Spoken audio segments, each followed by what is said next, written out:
Hi friends, வணக்கம். நான் AK experience and AK நியூஸோட அருண் பேசுகிறேன். அதாவது பார்த்தீங்கன்னா, இன்றைக்கி நான் என்ன அப்டேட் கொடுக்க போகிறேன்னு பார்த்தீங்கன்னா, D15 சொல்லக்கூடிய தனுஷோட 55 படம் பற்றி நம்ம கொடுக்க போகிறேன்.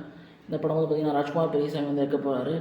இந்த படம் பார்த்தீங்கன்னா ராஜ்குமார் பெரியசாமி, அதாவது பார்த்தீங்கன்னா அமரன்கிற மிகப்பெரிய ஹிட் கொடுத்த ராஜ்குமார் பெரியசாமி தான் இந்த படத்தை இயக்க போகிறாரு.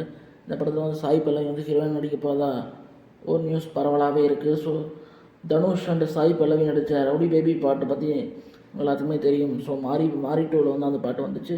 ஸோ அதுக்கப்புறம் பார்த்திங்கன்னா அந்த காம்போ மறுபடியும் வரப்போகுது. So Sai Pallavi, Dhanush and Rajkumar Periyasamy, so 3 பேருமே சேர்ந்து ஒரு மிகப்பெரிய காம்போவாக வரப்போகிறாங்க. இந்த படத்தினுடைய எதிர்பார்ப்பு எகிரிக்கிட்டே இருக்குது. ஸோ இந்த படத்தை பற்றி உங்களுடைய கருத்துக்களை பாக்ஸ் பண்ண கேட்டுக்கிறேன். இந்த வீடியோ பிடிச்சி லைக் பண்ணுங்கள், கமெண்ட் பண்ணுங்கள், ஷேர் பண்ணுங்கன்னு கேட்டுக்கிறேன். இந்த விஷயம் சப்ஸ்கிரைப் பண்ணுங்கள், தொடர்ந்து சப்போர்ட் பண்ணுன்னு கேட்டுக்கிறேன். நன்றி, வணக்கம்.